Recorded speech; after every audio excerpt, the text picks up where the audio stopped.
Bien, vamos a seguir, vamos a empezar con cómo se contabiliza. Le dijimos, ¿sí? Cuando arrancamos que la ANES 16 establece un tratamiento contable distinto desde el punto de vista del arrendatario con respecto al punto de vista del arrendador. Entonces, ¿cómo va a contabilizarlo el arrendatario?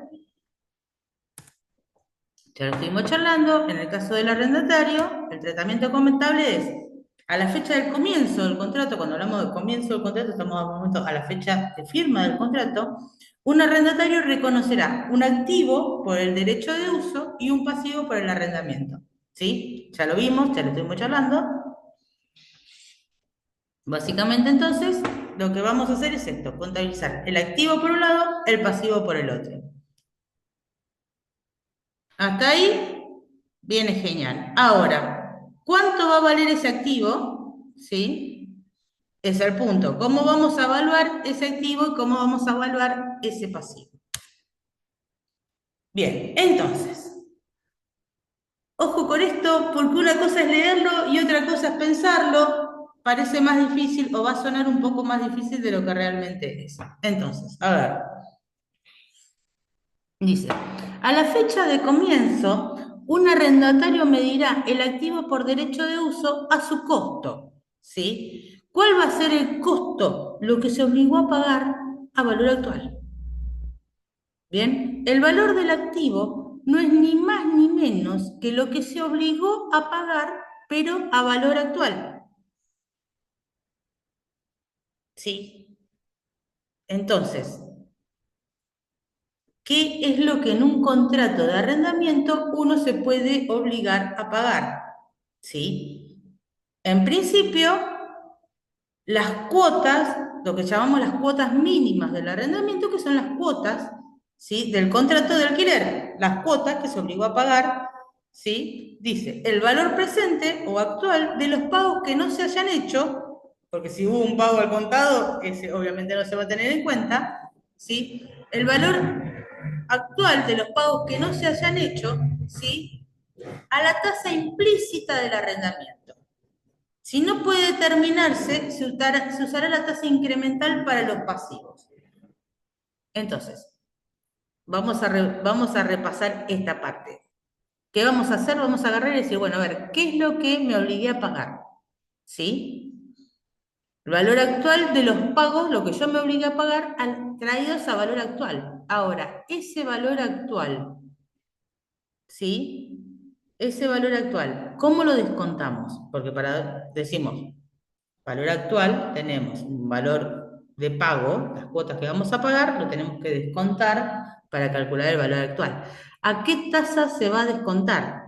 Tenemos que tener presente que la tasa de interés que me está cobrando el arrendador para darme estos activos, yo la desconozco en principio.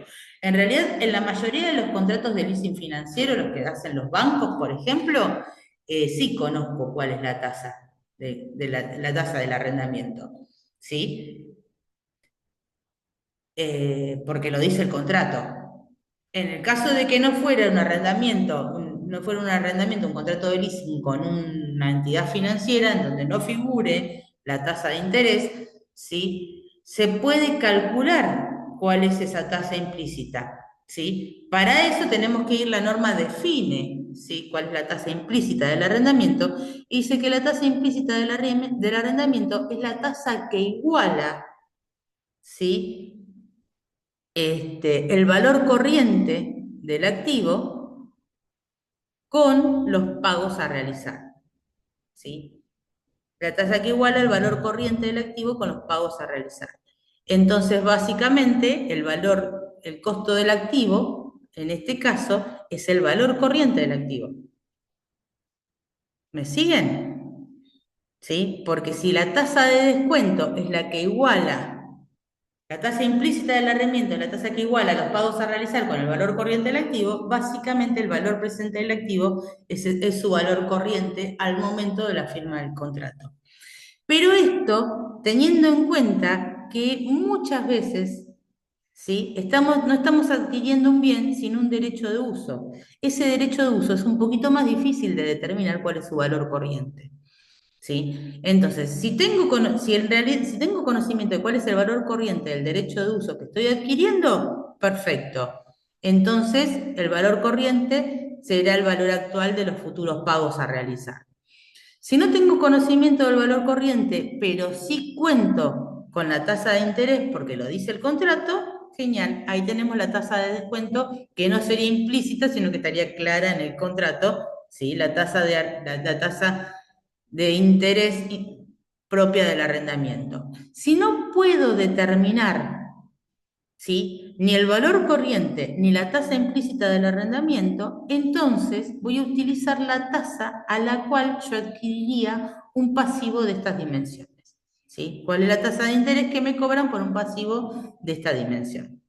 ¿Sí? La tasa incremental para los pasivos sería la tasa propia para el ente. ¿Cuánto me cobra a mí al banco si yo fuera a pedirle la cantidad de dinero que por la que me estoy endeudando? ¿Bien? Entonces, ese es el costo del activo, el valor actual del pasivo.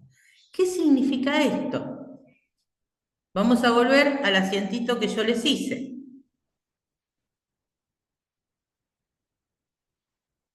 ¿Sí? Yo les puse acá que el derecho de uso es igual al pasivo del contrato. Bien. Pero este derecho de uso es el valor actual del pasivo del contrato. ¿Qué implica esto? Que este contrato, este asiento,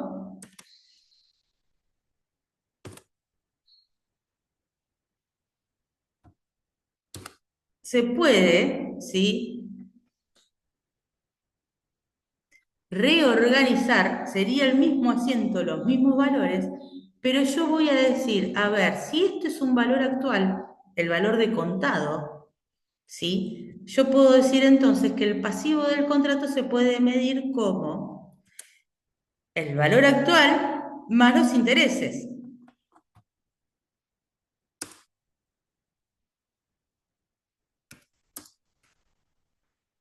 Por lo tanto, acá van a empezar a jugar los intereses a devengar.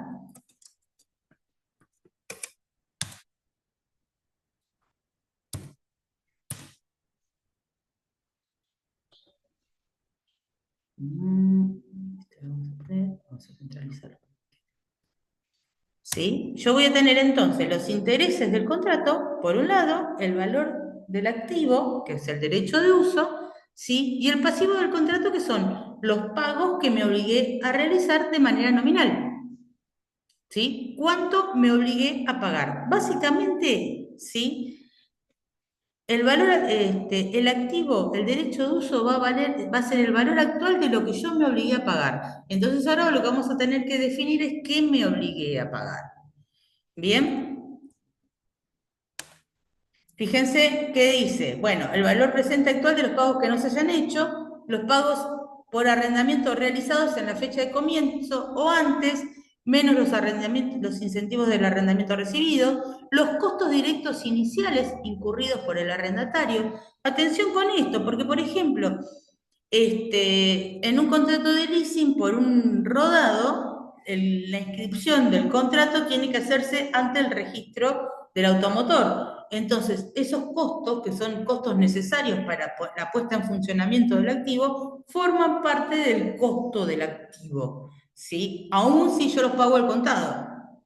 Bien, entonces, el valor presente de todos los pagos que haya que realizar al futuro, más los pagos que ya hice, que son parte del costo del activo, ¿sí?, más los pagos que deba hacer vinculados a la puesta a punto y puesta en marcha de ese activo, ¿sí?, y todos los costos vinculados con la desmantelación del desmantelamiento del activo para podérselo devolver una vez finalizado el contrato al arrendador, ¿sí? Entonces, y esto, a ver, esto de los costos a incurrir por el arrendatario para desmantelar y entregar el activo, ¿sí?, son los mismos costos que tengo que incluir cuando estoy contabilizando un bien de uso, ¿sí?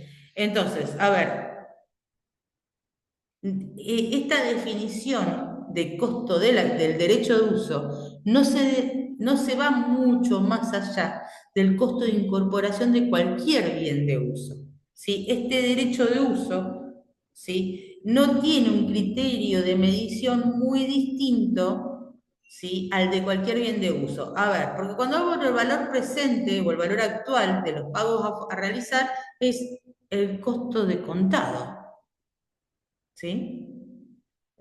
El valor presente de los pagos a realizar es los pagos que voy a realizar traídos a valor actual neto que de la tasa de interés que me están cobrando.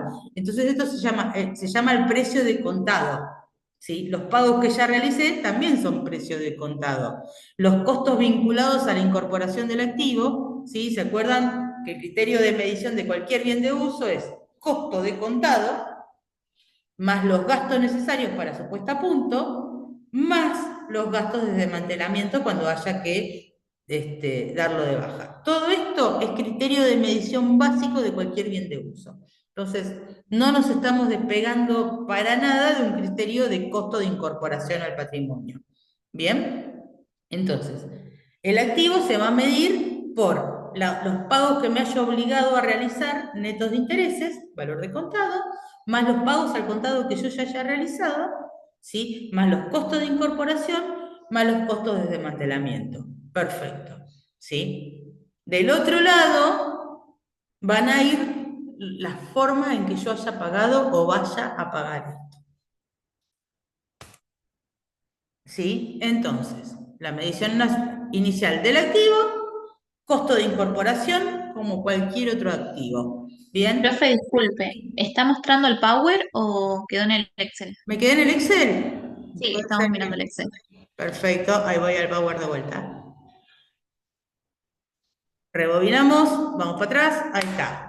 Les decía, costo de incorporación al activo, fíjese, cuando yo hablo de valor presente, la primera línea, ¿sí? Esto es cuando hablo de valor presente, hablo del costo de contado de lo que me obligué a pagar en el futuro, ¿sí? Pagos por arrendamiento realizados a la fecha de comienzo, o sea, si yo hice pagos al contado, se los tengo que sumar al valor de contado de lo que voy a financiar, ¿sí? Esto sería, si yo me obligué a decir, bueno, pago la mitad al contado y la otra mitad en cuotas, la mitad que pago en cuotas neto de los intereses más lo que pagué al contado, ¿sí? Costo de incorporación, precio de contado. Bien, más los gastos necesarios, costos directos iniciales incurridos por el arrendatario, se refiere justamente a los gastos necesarios para ponerlo en funcionamiento, ¿sí? Más los costos a incurrir por el arrendatario para desmantelarlo, para devolverlo, ¿sí? Los gastos de desmantelamiento también forman parte, ¿sí? Del valor del activo al inicio. Todo esto no se desprende para nada de lo que, del criterio de medición de por propiedad, planta y equipo de cualquier bien de uso. Hasta acá, ¿sí? No hay ninguna diferencia. Bien, entonces el valor del activo va a ser lo que me obligué a pagar, más lo que ya pagué, más los costos de incorporación, ¿sí? Los gastos necesarios para su puesta en funcionamiento, más la estimación de los costos a incurrir para desmantelar este activo. Todo eso es el valor actual de este activo. Ahora, yo hablé del valor presente, valor actual de los pagos que no se hayan hecho, ¿sí? Ese va a ser el pasivo del contrato. ¿Cómo voy a medir ese pasivo del contrato? Y bien, vamos a tener que hablar de cuotas, ¿sí? Pagos fijos, ¿sí? Menos los incentivos del arrendamiento. ¿Qué quiere decir los incentivos? Vamos a suponer que cuando yo firmé el contrato decía que si yo pago en tiempo y forma todas las cuotas, son, no sé, vamos a decir, son 36 cuotas, ¿sí? Pero si yo pago a tiempo 11 cuotas, me bonifican la cuota número 12, ¿sí? Por año. Eso sería un incentivo para que yo pague en términos. Si yo pago del 1 al 10, me bonifican la cuota número 12. Eso sería un incentivo. O si yo pago 10 cuotas por adelantado, me consideran el año pagado. Eso sería otro incentivo, ¿sí? Entonces, lo que dice la norma es, vos tenés que contabilizar los pagos fijos menos los incentivos, como si vos hubieras cumplido los incentivos. Si no los cumplís, esos son cuotas aparte, son gastos, ¿sí? No son cuotas reales. La cuota real es la cuota que estás obligado a pagar, ¿sí? Si vos cumplís con los incentivos, está genial. Si no, todo lo demás es un componente financiero por no haber cumplido con los pagos fijos. Entonces, pagos fijos menos incentivos, sí, sería lo que vos te obligaste a pagar. Eso forma parte del pasivo, ¿sí? Después vamos a tener pagos por arrendamientos variables, ¿sí? Esto tiene que ver si hay alguna tasa, ¿sí? Incremental del pasivo, ¿bien? Cualquier tasa variable o, por ejemplo, si el contrato está atado a la inflación o si el contrato está atado a una tasa de costo de vida, etcétera. Hay que tenerlo en cuenta. Eso forma parte del pasivo, ¿sí? Cualquier cosa que tenga que pagar el arrendatario como garantía de valor residual, decir, bueno, finaliza el contrato, ¿qué más me obligo a pagar en el contrato? ¿Sí? Por ejemplo, si tengo que entregar el bien, le tengo que entregar el bien al arrendador, el contrato dice que le tengo que entregar el bien al arrendador y eso entonces incluye el flete, ¿sí? Para devolver el activo.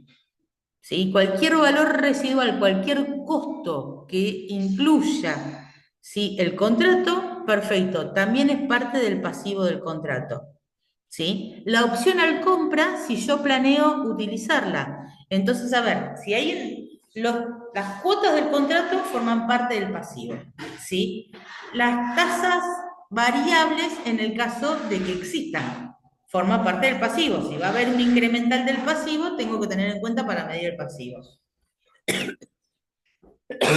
Cualquier valor que me haya obligado el contrato a pagar, sea el flete para devolver el activo al arrendador, sea la transferencia del activo finalizado el contrato. Por ejemplo, si yo hago ejercicio de la opción a compra, esto es un rodado, ¿sí? Y el rodado, una vez que finaliza la opción a compra, el arrendador me lo tiene que transferir y el contrato dice que la transferencia está a cargo mía, como suele suceder, la transferencia está a cargo del comprador, ¿sí? Eso es un costo incremental del pasivo. Voy a tener que pagar la transferencia, ¿sí? El precio de ejercicio de la opción a compra si yo planeo utilizar la opción a compra, ¿sí?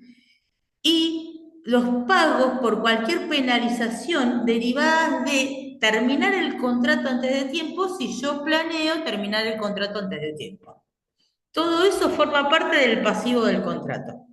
¿Por qué es importante determinar el pasivo del contrato? Porque el pasivo del contrato es el que me va a determinar después el valor del contrato.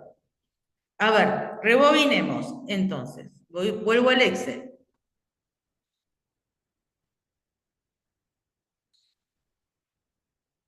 Dijimos, el pasivo del contrato es las cuotas, ¿sí? Las cuotas del alquiler, más la opción a compra,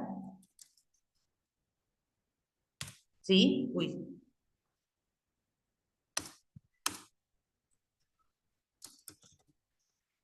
¿sí?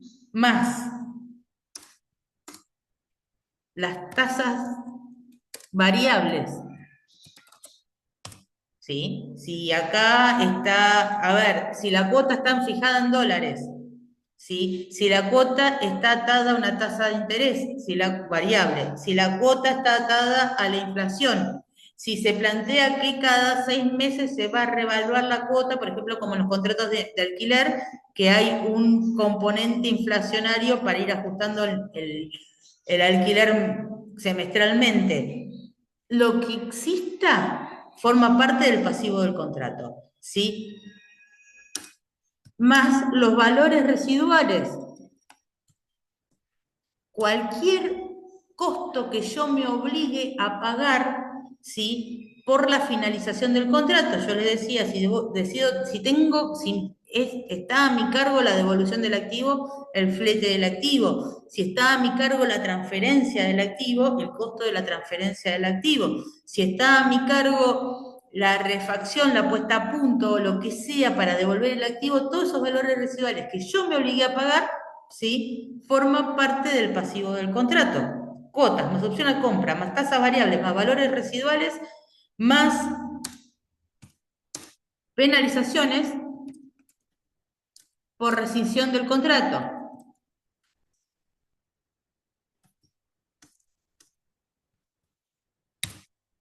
¿Sí? ¿Qué es esto? Si yo decido no ejercer la opción a compra y de hecho desde el momento que firmé el contrato dije, bueno, el contrato es a 5 años, pero yo planeo que este contrato sea por 3. Al tercer año lo devuelvo y el contrato establece que si yo no cumplo con el contrato tengo que pagar una penalidad por rescindir el contrato antes de tiempo y yo desde la firma del contrato sé que voy a rescindir el contrato antes de tiempo, entonces esa penalidad que voy a tener que pagar forma parte del pasivo del contrato. Todo esto es el pasivo del contrato, ¿sí?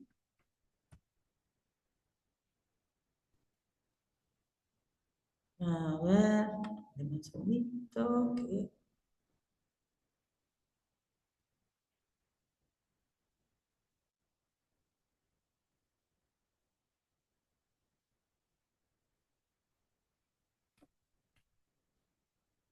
Ah, lindo me quedó. Ujú. A ver, ¿dónde lo tengo que para hacerlo transparente, mandarlo al fondo o sacarle el relleno? Sin relleno, ahí está. Todo esto es el pasivo del contrato. ¿Sí? Esto es todo lo que yo me obligué a pagar por el contrato. Es el pasivo del contrato. Genial. Este es el pasivo del contrato.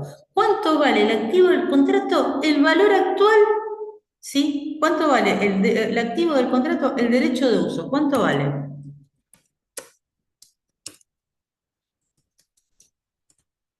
¿Sí? ¿Se acuerdan que lo dijimos primero? En principio vale, ¿sí? El pasivo del contrato a valor actual. ¿Sí? ¿Más qué? Más los pagos al contado,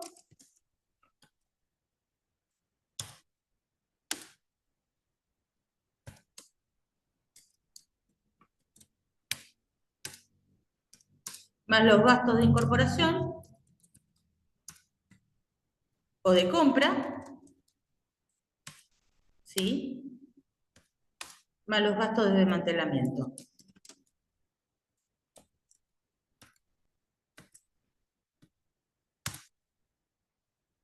¿Hasta acá? ¿Bien? Entonces, este nuevo asiento me va a quedar con que el derecho de uso va a valer una cantidad de X y esto va a ser A, el pasivo del contrato, perdón, los intereses a devengar,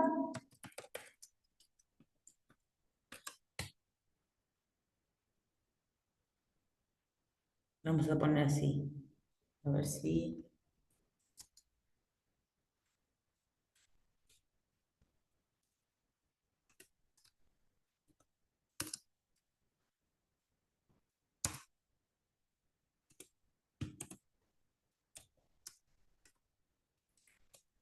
Dijimos, el pasivo del contrato es una cantidad de X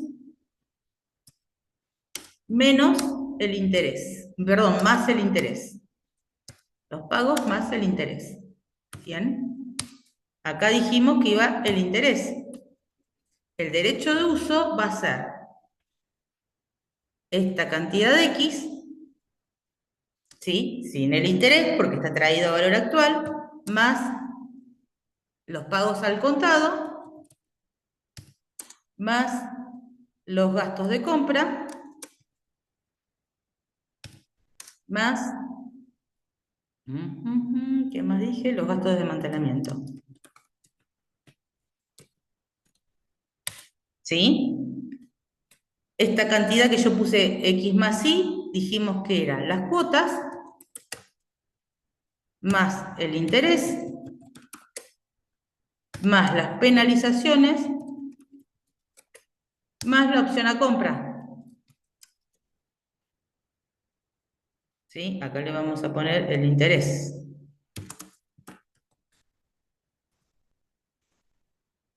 Entonces, en el pasivo del contrato van a ir las cuotas, perdón, en el activo del contrato van a ir las cuotas sin el interés, las penalizaciones y la opción a compra. ¿Sí? Esto que yo puse acá, XXX. ¿Bien? Y después voy a decir, bueno, lo que pagué de contado va a caja, porque lo pagué de contado. ¿Sí? Los gastos de compra van a ir a acreedores,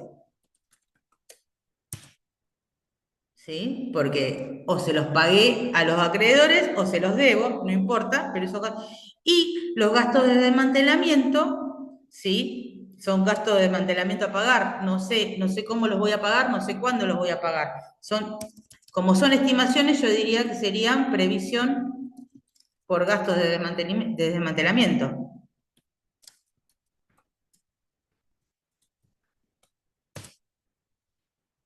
¿Sí? Tengan presente eso. Entonces, fíjense que ahí esto me balancea. ¿Por qué? Porque los pagos al contado están en caja. Los gastos de compra los mandé a acreedores o a cajas y los pagué. ¿Sí? Los gastos de desmantelamiento están previsionados y están en el activo. ¿Sí? Las cuotas, más el interés, más las penalizaciones, más la opción a compra, están en el derecho de uso y en los intereses. Ahora sí, esto balancea y este sería el asiento completito de arrendamiento. ¿Bien? ¿Sí? A esto nos referimos cuando hablamos de la medición inicial del pasivo por arrendamiento y la medición inicial del activo por el arrendamiento. ¿Cómo vamos a medir el activo y cómo vamos a medir el pasivo al momento de la incorporación al patrimonio? Bien, después vamos a empezar a hablar de una medición posterior, ¿sí? ¿A qué me refiero con la medición posterior? Yo dije, bueno, este activo por derecho de uso, ¿sí? Este activo por derecho de uso es un activo, ¿bien? Y si es un activo, al cierre, primero y principal me tengo que asegurar que no supere su valor recuperable, ¿sí? ¿Qué significa que no supere su valor recuperable? Y que si lo puedo vender, que no supere su precio de venta o que no supere los ingresos que me va a generar por su uso. Bien, primera situación. Segunda situación, este derecho de uso, en principio, es asimilable a un bien de uso. ¿Sí? La norma dice es asimilable a propiedad, planta y equipo. En esos términos, ¿sí? Que es así, podés usar los criterios de medición propios de propiedad, planta y equipo. ¿Qué quiere decir? Podés evaluarlo al costo menos depreciaciones, ¿sí?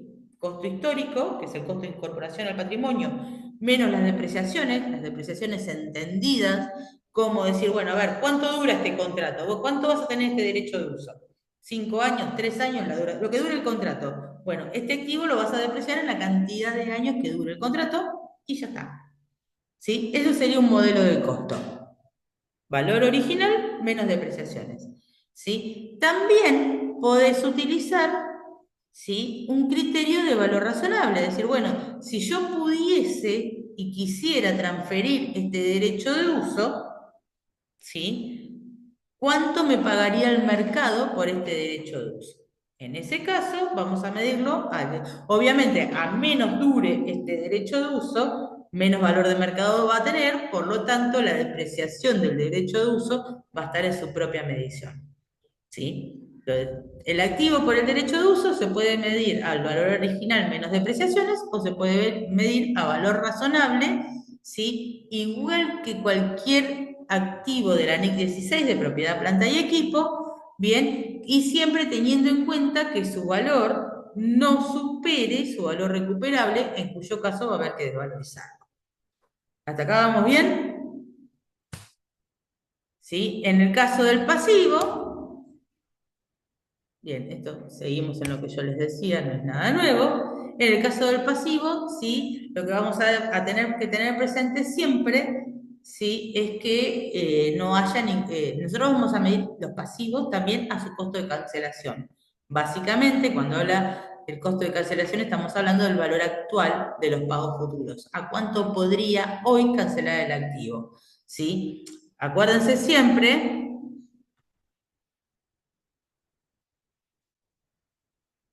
Vamos al Excel, que cuando yo mido, cuando yo hablo de medición del pasivo, estoy diciendo que, vamos a ponerle nombre de el rubro deudas financieras va a incluir dos cuestiones, ¿sí? El rubro deudas financieras va a decir, bueno, acá tenemos los pasivos por contratos de arrendamiento, ¿sí? Menos los intereses a devengar.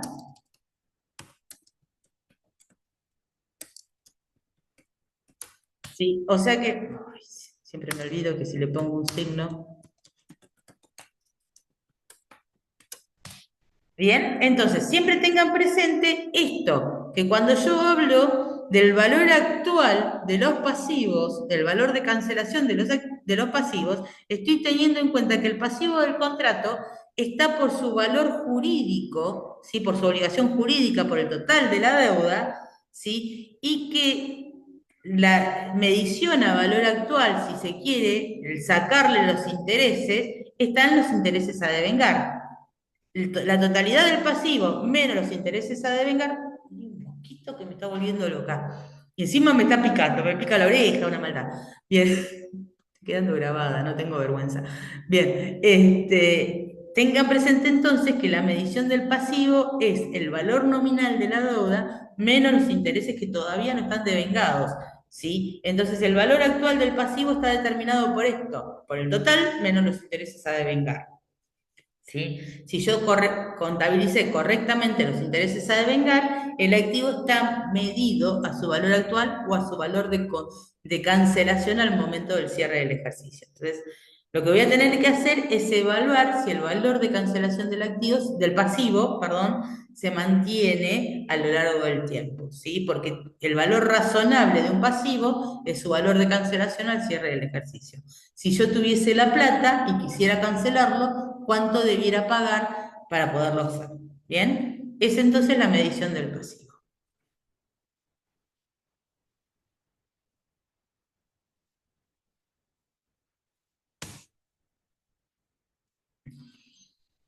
Cualquier modificación al arrendamiento, por ejemplo, en términos de plazo, en términos de derechos, ¿sí?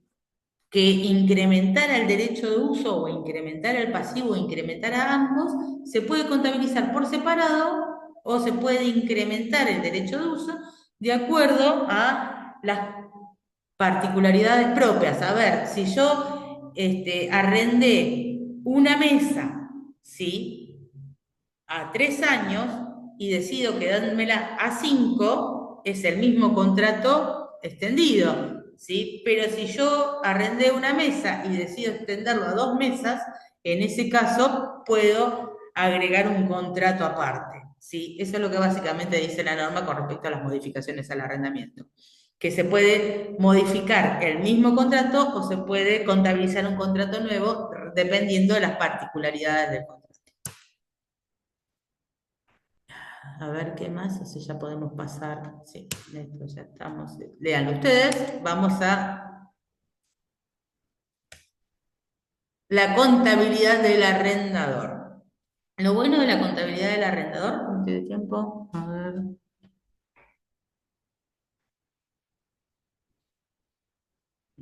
Perdónenme, ¿eh? Al borde estoy. Lo bueno de la contabilidad del arrendador es que una vez que veamos la contabilidad del arrendador, es casi idéntica a la contabilidad del arrendador de la RT54, que la vamos a ver la clase que viene, ¿sí? Pero ya la contabilidad del arrendador la vamos a tener masticada. En principio, el arrendador, que es quien entrega los bienes, ¿sí? El dador, va a tener que decidir si está frente a un arrendamiento operativo o un arrendamiento financiero. Ojo con esto, porque más de una vez se me meten en las cuestiones de arrendamiento operativo y financiero y esto es solo desde el punto de vista del arrendador. El arrendatario no hace esta discriminación, la hace solamente el arrendador. ¿Sí? El arrendatario, todo es compra de derecho de uso. Bien, el que va a decidir si el arrendamiento es operativo o es financiero es el arrendador. El arrendador va a decir, ¿esto es un alquiler común o es una venta financiada? Cuando yo hablo de arrendamiento operativo o arrendamiento financiero, estoy diciendo, ¿esto es un alquiler puro y simple o esto es una venta financiada bajo un contrato de arrendamiento? Bien, ¿cuándo el arrendamiento va a ser una venta financiada? ¿Sí? Básicamente es independientemente de que exista una opción a compra o no, ¿sí? Se va a considerar que el arrendamiento es financiero cuando, ¿se acuerdan que esto yo les hablé? se transfieran los riesgos y beneficios de ser propietario. Junto con los derechos de uso, cuando yo junto con los derechos de uso esté transfiriendo o esté renunciando a los riesgos y beneficios de ser el dueño del activo, entonces ahí voy a decir, esto es una venta financiada y no es un alquiler puro y simple. ¿Sí? Y el arrendamiento va a ser operativo básicamente cuando no sea financiero. Cuando yo simplemente estoy cediendo los derechos de uso, pero ninguno de los riesgos y beneficios de ser propietario, entonces el arrendamiento va a ser operativo. Desde el punto de vista del arrendador, el tratamiento contable de un arrendamiento operativo es el de un alquiler. Listo, ¿sí? Lo alquilo, devengo el alquiler y ya está, no contabilizo nada. Ahora, si yo lo que estoy haciendo es ceder los riesgos y beneficios de ser propietario, entonces lo que tengo que hacer es contabilizar una venta financiada. ¿Bien? En una venta financiada dice, bueno, esta página de acá es re interesante y tiene que ver con, bueno, riesgos y beneficios de ser propietario. ¿Cómo me doy cuenta que junto con el activo estoy cediendo los riesgos y beneficios de ser propietario? Bueno, la norma dice, acá te voy a tirar así, te tiro algunos indicios, ¿sí? Se puede dar alguno de estos o puede haber otros. Vos vas a tener que evaluarlo, ¿sí? Pero en principio, ¿son indicios de que estás transfiriendo los riesgos o beneficios de ser propietario? Sí. Por ejemplo, el contrato dice que al finalizar el activo es del dueño, es del arrendador. Perdón. Si al finalizar el contrato voy a transferir el activo, o sea, al finalizar el contrato, el activo es del arrendatario, entonces, cariño, lo vendiste. ¿Sí? Si al finalizar el contrato la opción a compra es altamente probable que el arrendatario la ejerza, entonces, cariño, lo vendiste. ¿Sí? Si el plazo del arrendamiento cubre la vida económica del activo, o sea, el tiempo que el activo va a servir para algo, entonces lo vendiste. ¿Sí? Si el valor actual, si las cuotas que vos estás comprando, las cuotas que vos vas a cobrar por el activo, cubren el valor del activo, o sea, a ver, el celular vale 200.000 pesos y vos le estás cobrando 24 cuotas de 120.000, entonces estás cubriendo el valor del activo más los intereses, ¿sí? Perdón, de 12.000, no de 120.000. El celular vale 200.000 y vos le estás cobrando 24 cuotas de 12.000, estás cobrando el valor del activo más intereses. Por más que te vayan a devolver el activo, ¿sí? La realidad es que lo cobraste entero, lo vendiste. Justamente estás especulando con que el activo al finalizar el contrato no te va a servir. Si vos hiciste un activo a medida que justamente le va a encastrar justito en donde necesita para producir los bienes únicamente, porque únicamente produce tu cliente, y después se lo alquilaste, claramente no sos tonto, por más que te lo vaya a devolver, te vas a cobrar al menos tu ganancia y vos vas a decir, bueno, si me lo devuelve, cuando me lo devuelva, el valor de lo que me está devolviendo, ¿sí? Lo único que le voy a descontar es el valor de lo que me está devolviendo, el resto se lo cobro. Entonces lo vendiste. Si vos hiciste un activo a medida y lo estás cobrando entero, lo vendiste. ¿Sí? Si en la medida en que el activo suba de valor, vos vas a subir la cuota, y en la medida que el activo baje de valor, vos vas a bajar la cuota, entonces lo vendiste. Bien, esos son más o menos algunos indicios de que los riesgos y beneficios de ser propietario están en manos del tomador y no del dador. ¿Sí? Estos ejemplos son una lista. Vos podés encontrar otros. ¿Sí? Entonces, lo que estamos diciendo es, si el arrendamiento es operativo, tenés un alquiler, lo que pusiste de cuota, lo que te venga como cuota ganada y ya está. Bien, si el arrendamiento es financiero, vas a tener que contabilizar una venta financiada. ¿Sí? Entonces, ¿qué es lo que dice? En la fecha de comienzo, en la fecha de firma del contrato, el arrendador reconocerá en su estado de situación patrimonial, en su estado de situación financiera, los activos que mantengan arrendamientos financieros y los presentará como una partida por cobrar por un importe igual a la inversión neta en el arrendamiento. ¿Qué significa esto? A ver, voy a... Y ya con esto lo libero. Cuando estamos hablando del arrendatario,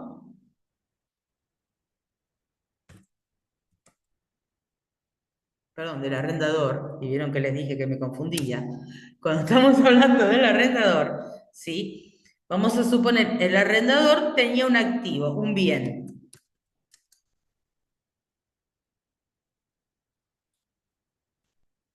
¿Sí? Tenía una mesa, para que quede claro. Yo tengo una mesa que vale 10.000 pesos. ¿Sí? ¿Qué es lo que dice? Si vos firmás un contrato por esta mesa y para el arrendamiento de esta mesa, y es un arrendamiento financiero, el valor de esta mesa, ¿sí? Lo vas a considerar un derecho a cobrar, ¿sí? Entonces vas a tener deudores por venta, o vamos a poner créditos, ¿sí? Créditos, 10.000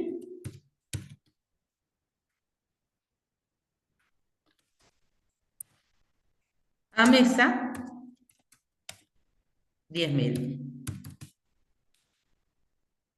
¿Sí? Pero ojo, porque este es el valor de la mesa y el crédito está medido a valor actual. Acuérdense siempre, ¿sí? Que en realidad lo que vamos a tener que hacer es decir, créditos, no sé, 15.000 a intereses a devengar,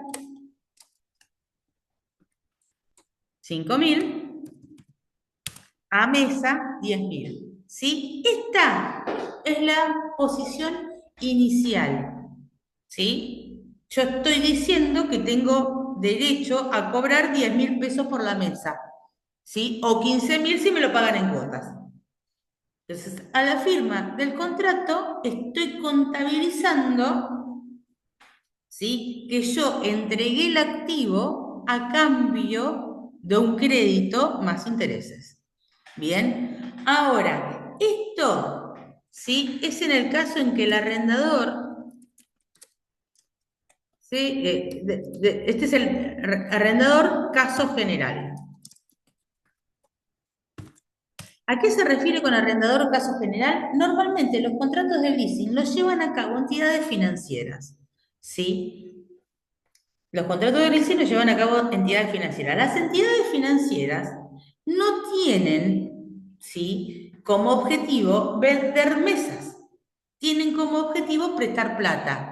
Bien, entonces, si te firmas un contrato de arrendamiento con una entidad financiera, la entidad financiera te va a comprar la mesa y te la va a dar, ¿sí? Y no va a cobrar, no te está vendiendo la mesa. Compró la mesa para entregártela para prestarte el dinero, ¿sí? Por la mesa. ¿Es el titular de dominio de la mesa? Sí. ¿La compró él? Sí, pero no para vendértela, sino para darte el crédito. Bien, eso sería un arrendamiento, el caso general de un arrendamiento común. ¿Sí? Yo te doy la mesa a cambio de que me la pagues en cuotas más los intereses. Mi interés es ganar por los intereses de comprarte la mesa. Bien, y después la norma habla de un arrendador, ¿sí?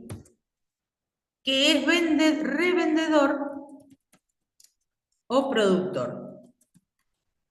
En este caso, ¿sí? Yo soy,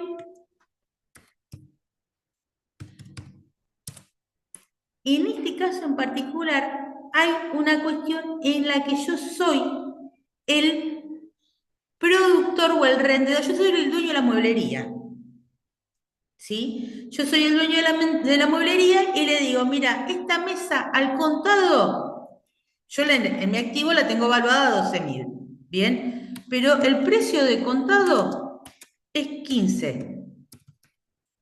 Pero te la ofrezco vía un contrato de arrendamiento con opción a compra, un contrato de leasing, a 20. ¿Sí? En el caso en que el arrendador sea el revendedor o el productor, lo que vamos a hacer es decir, deudores por venta en arrendamientos, ¿sí? A ventas, fíjense, yo tengo derecho a cobrar 20.000, ¿sí? Pero el precio de venta de contado era 15. ¿Me van siguiendo? Así que yo acá tengo, de vuelta, intereses a devengar por 5.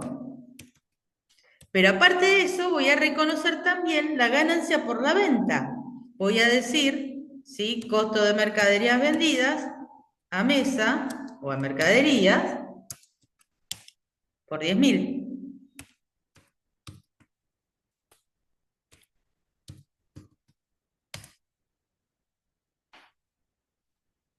¿Me siguen? Entonces, si el arrendador es un arrendador financiero, el valor del activo, ¿sí? El crédito, la contabilización va a ser la entrega del activo, ¿sí?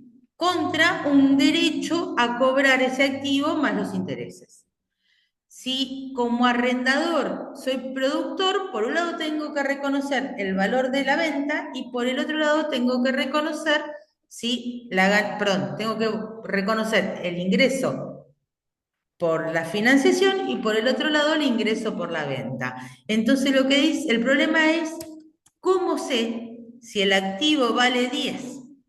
¿Sí? El problema va a estar en cómo sé si el activo vale 10. Porque acá es sencillo, ¿sí? Si el activo vale 10 y yo voy a terminar cobrando 15, es claro que estoy cobrando 5.000 de intereses, ¿sí? Este asiento surge solito, ¿sí? Si el activo vale 10 y mi derecho a cobrar es por 15, genial, perfecto, tengo derecho a cobrar, ¿sí? Estoy cobrando 5.000 de intereses. Bien, ahora, y esto es un planteo general, después nos vamos a meter en más detalle. Cuando en las 54 vamos a meternos más en más detalle, pero les quiero dejar terminada la idea, ya se nos está acabando la clase. ¿Sí? Entonces, a ver, si yo soy un arrendador financiero, ¿sí? Y compré un activo que vale 10 y el contrato dice que voy a cobrarte 15, entonces está claro, ¿sí? Que estoy ganando 15, estoy ganando 5 por los intereses. Ahora, si yo soy un revendedor y tengo mi activo al costo valuado en 10 y voy a cobrarte 20, quiere decir que estoy ganando 10.000 por la operación. El punto es cuánto gano por la venta y cuánto gano por los intereses. ¿Sí? Entonces, ¿qué es lo que es importante medir? Lo importante acá es medir cuál es el precio de venta. Y lo que dice la norma es que este precio de venta, ¿sí? Va a ser el mayor entre el valor de contado, perdón, el menor entre el valor de contado, ¿sí? Y el valor descontado. ¿Descontado a cuál? A la tasa de la operación. ¿Sí? Entonces, básicamente es el menor entre el valor corriente y el valor de contado. ¿Sí? Entonces vamos a decir, ese es el precio de venta, la diferencia entre el precio de venta y lo que dice el contrato que voy a cobrar son los intereses y el costo de venta es el valor al que tengo activado, al que tengo reconocido el activo. Vamos a llegar hasta acá. Por hoy seguimos la clase que viene. Todavía nos queda ver la RT54 y venta seguida de arrendamiento. Así que todavía tenemos un temita para ver. ¿Sí? Profe, consulta, Sí, ¿esto entra en primer parcial? sí, sí, por ahora sí. Lo que no les puedo asegurar es Ah, que porque había dicho, yo tengo anotado que la primera clase entraba para el segundo parcial, pero vi que ya arrancó con el tema y como falta para el parcial, a la teoría va a entrar hasta arrendamiento, hasta NIF 16, ¿sí? ah, Más que nada, ¿por qué vamos a hacer esto? Y se los explico. Porque en realidad en el segundo parcial suele coincidir con parciales de otras materias, ¿sí? La última semana, entonces queremos dejar lo más livianito posible el segundo parcial y este que lo vamos a postergar un poquito, le cargamos más cositas. ¿Sí? Así que en principio la teoría de arrendamiento se entra. No sé qué vamos a hacer con la práctica. Si todo depende, porque ahora estamos medio atrasaditos con la práctica, todo depende de cómo nos organicemos ahora con la fecha de los exámenes y todo. Gente, Sigue siendo el 6 el parcial. sí, en esto vamos a ser sinceros. Estamos muy sometidos a la realidad política en este momento. No sabemos si vamos a tener universidad, no sabemos qué va a pasar en las próximas semanas. Entonces, en estos términos, no sabemos, todo depende mucho de lo que pase el miércoles con el veto, etcétera, con la aprobación o no del veto en el Congreso, así que de ahí se van a dar una serie de paros, manifestaciones, puede que sí, puede que no, no sabemos. Entonces, en esos términos, ¿sí? El cronograma es muy tentativo. Vamos a tratar de mantener la fecha del parcial en el 6 de octubre y vamos a tomar hasta donde entre, ¿sí? Bien. Eso en principio. Y para el segundo parcial ya veremos cómo nos acomodamos con los contenidos. Pero de vuelta les digo, todo lo que tiene que ver con el cronograma está muy sujeto a lo que pase esta semana. Claro, porque la segunda parte, creo que no recuerdo la fecha del segundo parcial, no, no tengo acá, pero tenemos que también exponer el trabajo práctico. Sí. Entonces, como que es un montón. Por eso mismo la idea es tratar de meterle al primer parcial todo lo que podamos y dejar lo más livianito posible el segundo. ¿Sí? Por eso es que estamos metiéndoles contenido antes del primer parcial, a todo el primer parcial. Perfecto. ¿Mm? Y el parcial todavía no sabe cómo va a ser la parte fija de la teórica, ¿no? ¿Eh? Perdóname. No sabe todavía cómo va a ser su parcial teórico. Sí, el parcial, o sea, es hasta la NIS 16, ¿sí? Y en general yo tomo parte para desarrollar, parte multiple choice, pero abarca todos los temas. Ah, está bien, ¿Sí? está bien, está bien. Bueno, Así gracias, que, profe.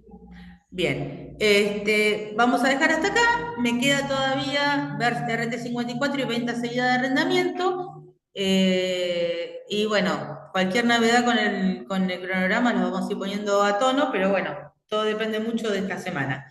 Así que en la medida en que podamos seguir dando clases y se den las condiciones para que sigamos dando clases, vamos a llegar con el cronograma.